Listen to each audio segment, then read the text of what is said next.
আয়োজক কমিটিৰ ফালৰ পৰা মাননীয় কেন্দ্ৰীয় মন্ত্ৰীগৰাকীক আদৰণি জনাব বিচাৰিছোঁ। আদৰণীয় কমিটি হৈ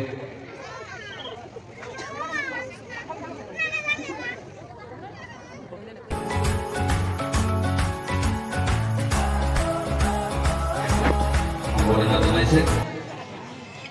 ইয়াৰ পাছতে ক্ৰীড়া বিশ্ববিদ্যালয়ৰ ফালৰ পৰা কাৰ্যকৰী সম্পাদক তেখেতলোকক প্ৰদান কৰিবৰ কাৰণে জনাইছোঁ।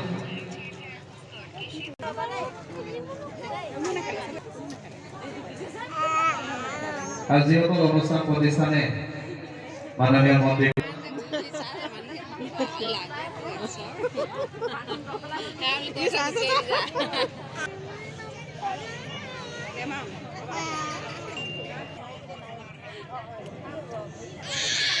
সকলোকে আদৰণি জনাব বিচাৰিছে আৰু তেখেতলোকে স্মাৰকপত্ৰ প্ৰদান কৰি সন্মান জনাবৰ কাৰণে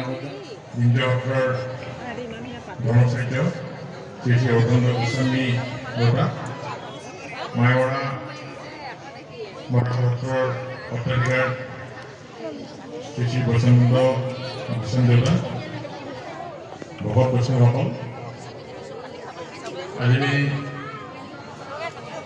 অনুষ্ঠানৰ মুখ্য অতিথি আৰু ইমান কাৰ্যৰ শুভাৰম্ভ কৰোঁতা আৰু বনাব লাগিব যাতে ভাৰতবৰ্ষে কাৰো হাতত হাত পাতিব নালাগে।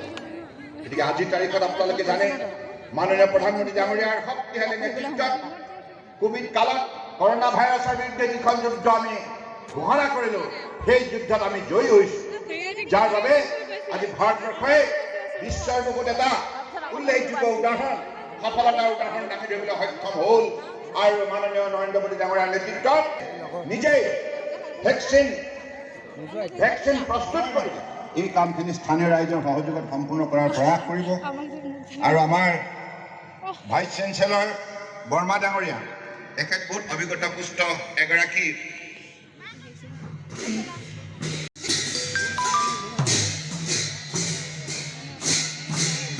অলপ